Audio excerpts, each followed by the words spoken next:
फरवरी 2023 को यूएस के national oceanic and atmospheric administration ने एक वार्निंग जारी की। वार्निंग ये थी कि नॉर्थ पोल के हायर एटमॉस्फेयर का तापमान सडनली डिसरप्ट हो चुका है और इस वजह से 2023 के अंत तक वहां की एक्सट्रीम ठंड कोल्ड वेव्स के रूप में नीचे यूएस, कनाडा और यूरोप तक लीक हो जाएगी। और प्रेडिक्शंस ये किए जा रहे हैं कि अब तक की सबसे डेडली कोल्ड वेव हो सकती है। अभी हाल ही में यूएस में जिस कोल्ड वेव ने 22 लोगों की जान ले ली थी, ये वेव उससे कई ज्यादा मैसिव होगी। एक्चुअली जनवरी 2019 में यूएस में पिछले 27 इयर्स में आए कोल्ड वेव का लोएस्ट तापमान रिकॉर्ड हुआ था। इस कोल्ड वेव ने इतने वाइड एरिया को कवर किया था कि यूएस के 27 स्टेट्स पूरी तरह से बर्फ से ढक चुके थे। यूएस का सबसे हॉटेस्ट स्टेट टेक्सास, जहां पे टेम्परेचर नॉर्मली 40 डिग्री सेल्सियस के नीचे जाता ही नहीं है, वहां का तापमान उस समय में -18 डिग्री सेल्सियस तक पहुंच गया। यहां तक कि यूएस को अपने 5000 फ्लाइट्स को कैंसिल करना पड़ गया था और इन्हीं सब चीजों के चलते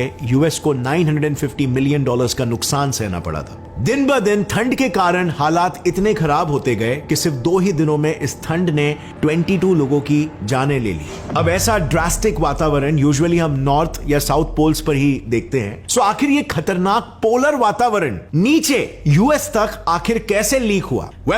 अगर एकदम आसान भाषा में समझाऊं ना, तो ये सब कुछ हुआ क्योंकि 24 घंटे हमारे पोल्स पर एक ठंडी हवा का बवंडर करीब 400 किलोमीटर प्रति घंटे की रफ्तार से घूमता रहता है और इस बवंडर को हम कहते हैं पोलर वॉर्टेक्स। इसकी ताकत आज से करीब 80 इयर्स पहले यूएस द्वारा बॉम्ब्स गिरा के नापी गई थी। दरअसल बात है 1940s की, जब वर्ल्ड वॉर 2 जोर पकड़ रहा था। तब के अमेरिकन प्रेसिडेंट फ्रैंकलिन रूजवेल्ट करीब 50,000 मिलिट्री एयरक्राफ्ट बनवाना चाहते थे और उसके लिए उन्हें 10,000 मीटीरोलॉजी ट्रेन्ड ऑफिसर्स की जरूरत थी। अब उन दिनों एक फेमस स्वीडिश मीटीरोलॉजिस्ट थे कार्ल गुस्ताफ रॉसबी करके, जो यूनिवर्सिटी ऑफ शिकागो के मीटीरोलॉजी इंस्टीट्यूट में काम कर रहे थे। उन्हें भी इस यूएस मिलिट्री प्रोजेक्ट का हिस्सा बनाया गया। अब while they were designing their planes, उन्होंने ये देखा कि वॉर प्लेन्स के बॉम्ब्स अक्सर अपने टारगेट को मिस कर देते थे। नाउ सिंस वो प्लेन्स हाई ऑल्टीट्यूड से बॉम्ब फेंकते थे, तो रॉसबी को लगा कि इसके पीछे उन्हीं हाई एल्टीट्यूड विंड्स का हाथ हो सकता है, जिसे उन्होंने अर्ली 20th सेंचुरी में डिटेक्ट किया था। दरअसल रॉसबी 20वीं सदी की शुरुआत से ही पोल्स के वेदर में काफी इंटरेस्टेड रहे थे और इसीलिए इवेंचुअली जब वो यूएस के MIT इंस्टीट्यूट में काम करने लगे थे, सो उन्होंने ये डिड्यूस किया कि शायद इसी विंड मैकेनिज्म के चलते यूएस वॉर प्लेन्स के बॉम्ब्स ड्रॉप होते ही डिफ्लेक्ट हो रहे हैं। अब क्या कोई एक नेचुरल फिनोमिनन को रोक सकता है? Obviously not. और इस वजह से एज ए सोल्यूशन उन्होंने इसके हिसाब से अपने बॉम्ब्स को कब और कहां ड्रॉप करना है ये प्रेडिक्ट करने के लिए एक मैथमेटिकल मॉडल बनाया। And now friends, do you know what's the most interesting part? इसी मैथमेटिकल मॉडल की मदद से बाद में यह पता चला कि पोलर विंड्स असल में एक बवंडर की तरह घूमकर पूरे पृथ्वी के वेदर को इन्फ्लुएंस करते हैं, नॉट जस्ट यूएस के वेदर को। और इसीलिए उन पोलर विंड्स का नाम पड़ा पोलर वॉर्टेक्स। और वो जिन विंड्स की मदद से ग्लोबल वेदर पैटर्न को इन्फ्लुएंस करते हैं उनको बोला गया jet streams. But there was more to it. आगे इन पर और रिसर्चेस करने के बाद यह सामने आया कि जेट स्ट्रीम्स असल में सिर्फ पोलर वर्टेक्स के एक्सटेंशंस नहीं है, बल्कि वो पोलर वर्टेक्स को पोल्स पर ट्रैप्ड भी रखते हैं। और वो बात अलग है कि कभी कभार वो इतने ताकतवर हो जाते हैं कि उन्हें ये जेट स्ट्रीम्स भी रोक नहीं पाते। एंड नाउ आई नो आपको इतने आसानी से ये नहीं समझेगा, हमें इसे एकदम शुरू से बिल्कुल लेमैन टर्म से समझना पड़ेगा ताकि आपको इसकी ताकत का एक प्रॉपर ग्रास्प हो सके। अब इससे पहले कि हम आगे बढ़े, एक बात मैं शुरू से क्लियर करना चाहता हूं कि जो भी मैं एक्सप्लेन करूंगा वो नॉर्थ और साउथ दोनों पोल्स पर लागू होता है। It is just for simplicity कि मैं यहां पर सिर्फ नॉर्दर्न हेमिस्फीयर को कंसिडर कर रहा हूं। So let's start. देखो, मैकेनिज्म कुछ ऐसा है ना, पृथ्वी के इक्वेटर पर डायरेक्ट सनलाइट पड़ने से वहां की हवा गर्म होकर ऊपर उठती है। अब ठंडी हवा के कंपैरिजन में गर्म हवा ज्यादा हल्की होती है, इसीलिए इक्वेटर पर एक लो प्रेशर जोन बनता है और फिर ऊपर राइज होने से ये गर्म हवा ठंडी और भारी होकर 30 डिग्री नॉर्थ लैटिट्यूड यानी कि सब ट्रॉपिकल रीजन तक आते आते नॉर्थ की तरफ से आ रही ठंडी हवा के साथ टकराती है। इस टक्कर की वजह से इक्वेटर से आई गर्म हवा सरफेस की ओर नीचे जाती है, जिससे वहां पर एक हाई प्रेशर जोन बनता है। यह गर्म हवा सरफेस पर पहुंचकर 2 ब्रांचेस में बट जाती है। पहली जो ईस्टर्लीज के रूप में वापस इक्वेटर की ओर बहती है और इससे पृथ्वी के एयर सर्कुलेशन पैटर्न का एक लूप भी कंप्लीट होता है, जिसे साइंटिस्ट द हैडली सेल कहते हैं। एंड इस गर्म हवा का सेकेंड ब्रांच नॉर्थ की तरफ वेस्टर्लीज के रूप में बहता है। ये विंड्स 60 डिग्री लैटिट्यूड यानी सब पोलर रीजन पर आर्कटिक रीजन से आ रही ठंडी हवा के साथ कोलाइड करती है। और अब क्योंकि ये दोनों विंड्स पृथ्वी के सरफेस पर कोलाइड होते हैं, उनके पास और नीचे सिंक होने के लिए कोई जगह नहीं होती, सो वो ऊपर राइज हो जाते हैं, जिसके वजह से सब पोलर रीजन पर एक लो प्रेशर जोन बन जाता है, बिल्कुल उसी तरह जैसे हमने इक्वेटर के केस में देखा था। सो ये ऊपर उठती हवा दो हिस्सों में बट जाती है, जिसमें से एक वापस साउथ की तरफ बहकर सब ट्रॉपिकल रीजन में इक्वेटर से आ रही विंड से कोलाइड करते हैं, और इस सर्कुलेशन पैटर्न को मीटेरोलॉजिस्ट फेरल सेल कहते हैं। एंड सब पोलर रीजन से राइज होती हवा का दूसरा ब्रांच नॉर्थ पोल की तरफ बहकर नॉर्थ पोल पर सिंक होता है, और इस सिंकिंग एयर की वजह से वहां पर एक हाई प्रेशर जोन बनता है, जिसके बाद ये एयर साउथ की तरफ पोलर ईस्टर्लीज के रूप में बहती है। ये पोलर ईस्टर्लीज सब पोलर रीजन में सब ट्रॉपिकल रीजन से आ रही गर्म हवा के साथ टकराते हैं और वापस पोल्स की तरफ बढ़ते हैं। पोल्स के इस एयर सर्कुलेशन पैटर्न को पोलर सेल कहा जाता है। सो टू समराइज, अब तक हमने ये देखा कि पूरे पृथ्वी पर एयर सर्कुलेशन की वजह से 3 साइकिल्स फॉर्म होते हैं, हैडली सेल, फेरल सेल और पोलर सेल। और इन सेल्स की वजह से इक्वेटर और सब पोलर रीजन पर लो प्रेशर जोन और सब ट्रॉपिकल एंड पोलर रीजन पर हाई प्रेशर जोन्स बनते हैं। एंड नाउ ये एयर फ्लो इन सभी सेल्स का फॉर्मेशन सब कुछ पृथ्वी के एटमॉस्फेयर में होता है।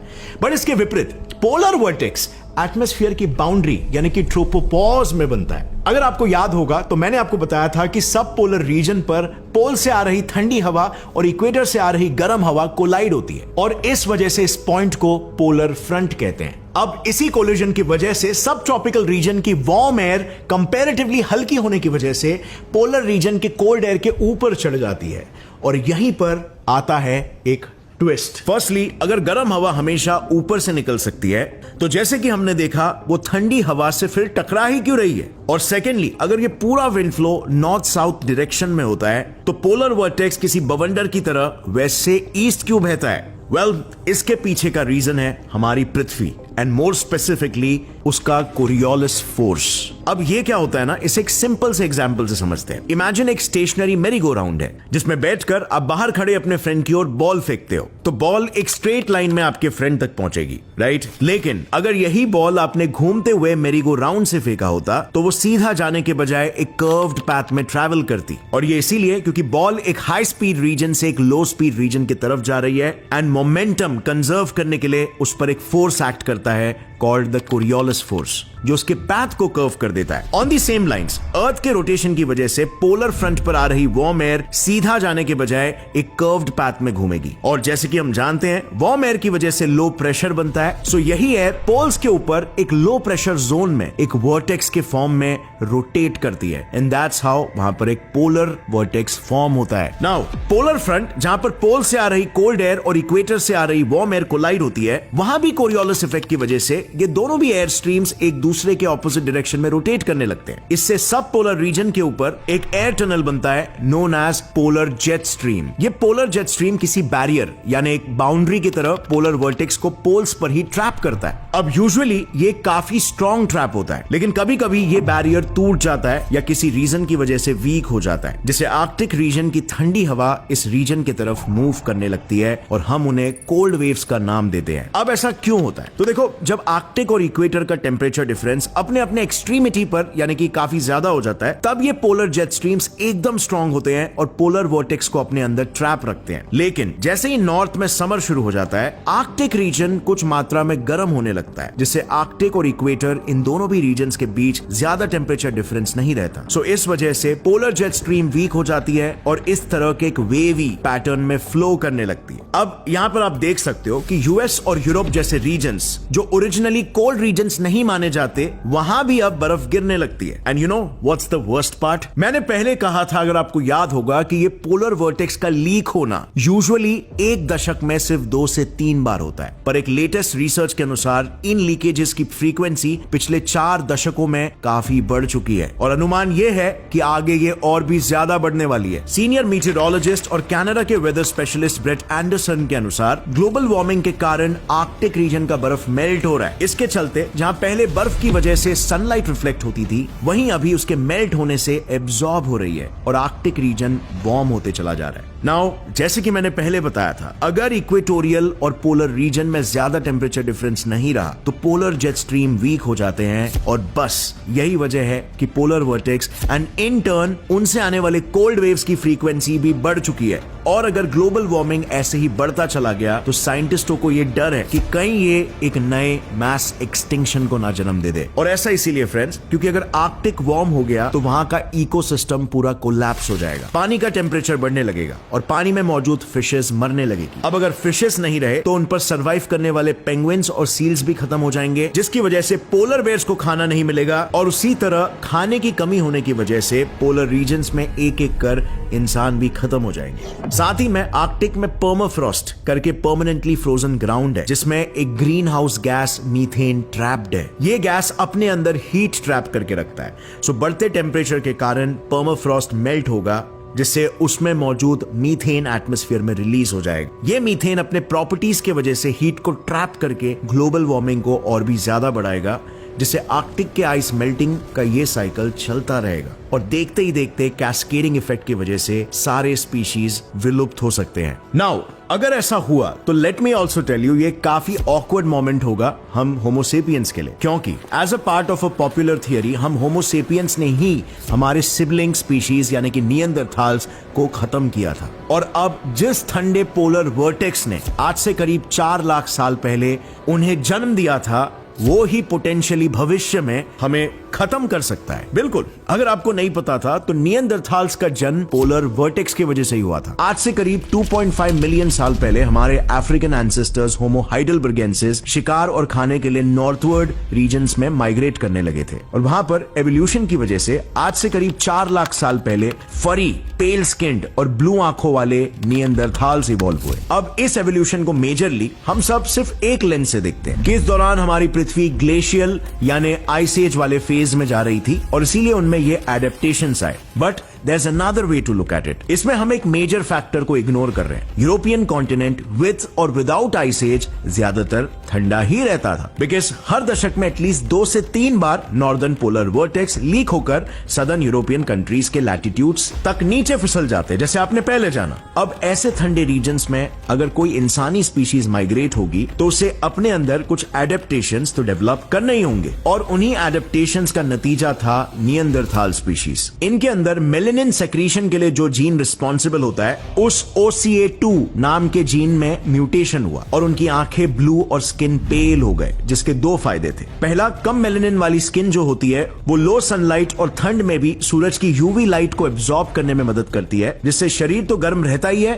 पर साथ ही उस लो सनलाइट को यूज करके हमारा स्किन विटामिन डी क्रिएट कर सकता है, जिसे बॉडी यूज करता है कैल्शियम एब्जॉर्प्शन के लिए, जो हमारे बोन्स को मजबूत रखता है और हमारी इम्यूनिटी को बढ़ाता है। दूसरा, ब्लू आंखों में ज्यादा लाइट एंटर होती है, जिसकी वजह से वो अंधेरे में भी चीजें देख सकते थे। प्लस इसके अलावा उन्होंने विथ टाइम खुद के ऊपर हेयर भी डेवलप करना शुरू कर दिया, जिनसे वो अपने आप को ठंड से बचा सकते थे। सो ऑल इन ऑल उस दौरान पोलर वर्टेक्स ने ह्यूमन एवोल्यूशन को भी एक पर्टिकुलर डायरेक्शन में शेप किया, डायरेक्ट किया। और इनफैक्ट आज भी नियंदरथाल्स और आइस एज मैन दोनों भी नहीं है। तब भी होमोसेपियंस ने यूरोप में जाकर पेल स्किन और ब्लू आइज वाले एडेप्टेशंस दिखाए, यानी कि polar vertex and in general global climate का ह्यूमन एवोल्यूशन के ट्री को रचने में एक बहुत ही बड़ा कंट्रीब्यूशन रहा है। और अनफॉर्चुनेटली यही ज्यादातर ह्यूमंस का अंत भी बन सकता है। ऊपर से रही बात उन लोगों की जो पोल से दूर रहते हैं, तो उनके लिए there are other disasters because of which sea level बढ़ने की वजह से धीरे धीरे सारी सिटीज पानी में सबमर्ज होने लगी है। मिसाल के तौर पर चेन्नई, कोलकाता, बैंकॉक, मनीला जैसे कोस्टल सिटीज प्रेडिक्शंस के हिसाब से अगले 50 सालों में सबमर्ज हो जाएंगे। इस कंटिन्यूअस टेम्परेचर फ्लक्चुएशंस की वजह से ओशंस में एक ऐसा वेदर फिनोमेनन आएगा जो फ्यूचर में एशिया, अफ्रीका और यूएस में कैटास्ट्रोफिक इवेंट्स की शुरुआत करेगा, और वो वेदर फिनोमेनन है एल नीनो। अब ये एल नीनो एग्जैक्टली क्या है, इस पर मैंने डिटेल में एक वीडियो बनाया है जिसे आप यहां पर क्लिक करके देख सकते हो। साइंटिस्टों का ये प्रेडिक्शन है कि फ्यूचर में ये घटना होने वाली है, सो आप इसे यहां पर चेक कर सकते हो कि what is it all about. अगर आपको ये वीडियो से कुछ भी नया सीखने मिला तो एक लाइक जरूर ठोकना। Get set fly science channel को अभी सब्सक्राइब कर लो और बेल नोटिफिकेशन दबाओ ताकि आगे आने वाली हमारी कोई भी वीडियो की अपडेट आप मिस करो। See you next time, take care, जय हिंद।